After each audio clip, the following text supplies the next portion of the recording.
মেধা না কোঠা মেধা মেধা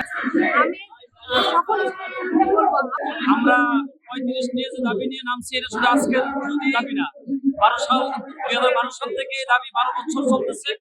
আমরা 35 বাস্তবায়ন চাই এবং 35 বাস্তবায়ন না হওয়া পর্যন্ত আমরা রাজপথ ছাড়বো না, ঘরে ফিরবো না। এটা হলো আমাদের দাবি এবং আমাদের একটাই দাবি হলো যে 35 এটা 32 33 নিয়ে একটা গুঞ্জন চলে এবং সুযোগ এটা বৃদ্ধি করে দেশের উন্নতি হবে আর না মানলে আমাদের এই যে হতাশা ডিপ্রেশন আমাদের যুব সমাজ ধ্বংসের দিকে যাবে, হতাশায় জর্জরিত হবে। এতে অবশ্যই দেশের উন্নতি হবে না। এই কারণ হলো যে যুব সমাজের যে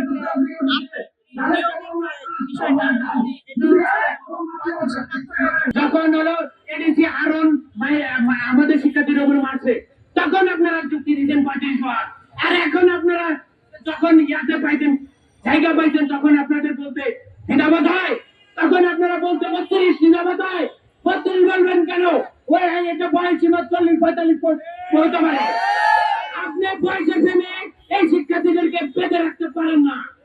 আপনাদের উচিত এই যে আমাদের শিক্ষার্থীরা বরাবরই শান্তিপূর্ণভাবে আন্দোলন করে যাচ্ছি, আপনাদের উচিত ছিল আপনারা যদি সাধারণ মানুষের অধিকার এবং বৈষম্য নিয়ে কথাই বলতেন, আপনার উচিত ছিল আমাদেরকে ডেকে টেবিলে বসা, আমরা কি চাই সেটা বলা। কিন্তু আমরা দেখতেছি বিগত সরকারের মতন কিন্তু আপনাদের কিছু আচরণ করছি। এটা অবিলম্বে বন্ধ করে আজকে দিনের মধ্যে আমাদের ছাত্রদের যারা প্রতিনিধিত্ব করে তাদের সাথে বসেন, যদি যোগ্যতা দিয়ে এবং যদি যুক্তি দিয়ে আপনারা পারেন, এটা অযোগ্যের টানা আমরা এই আন্দোলন আমাদের 35 এই জন্যই প্রয়োজন যে করোনা সেখানে পরীক্ষা অমানবিক আমাদের যে বয়স হারিয়েছি সেটা আমাদের একটা যৌক্তিক অধিকার। সরকার উচিত আমাদের এটা ফিরিয়ে দেওয়া, কিন্তু তারা এখনো টালবাহানা করে একটা অবশ্যই পজিটিভিজম যুক্ত করেছে, ষড়যন্ত্র করেছে, ছাত্র সমাজের মধ্যে যে বিভাজন সৃষ্টি করেছে, এটা একটা বিপ্লবকারী আজকে আমরা মাঠে নেমে তখন আমি ভাববো যে আমার হাতে সময় আছে পরিবারকে সাপোর্ট করার জন্য আমি একটা প্রাইভেট সেক্টরে ঢুকি।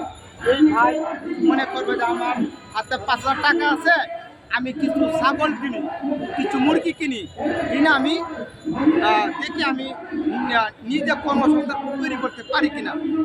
কর্মসংস্থানে আপনি সফল হবেন গ্যারান্টি দিতে পারেন? কেউ পারে না।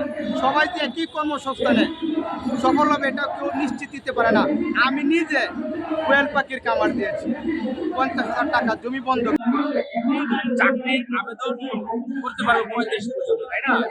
আমাদের এই যে দাবিটা আজকে দীর্ঘ কয়েক বছর যাবত যে আমরা আন্দোলন করে যাচ্ছি, এটা তো যৌক্তিক। এই 35 মনে করেন আজকে 35 দাবিটা বাস্তবায়ন করলো, বাস্তবায়ন করলে এই সুবিধাটা ভোগ করবে কে ভোগ করবে? আমাদের দেশবাসীর সবাই। যে দাবি বর্তমান যে অন্তর্বর্তীকালীন যে সরকার, এই সরকার তো এই দেশের সরকার, এই জাতির সরকার, এটা তো জনগণের সরকার। এই সরকার যদি আমাদের দাবি মানতে দেরি করে তাহলে আমাদের দাবি আদায় করবে কে আদায় করবে, তাই না? তো আজকে যে হয়েছে তাদের 35-এর বিকল্প কিছুই হতে পারে না। এটা বর্তমান সময়ের একটি ন্যায্য দাবি। কিন্তু কিছু কিছু মহলে যারা উদ্যোগী ছাত্র বর্তমানে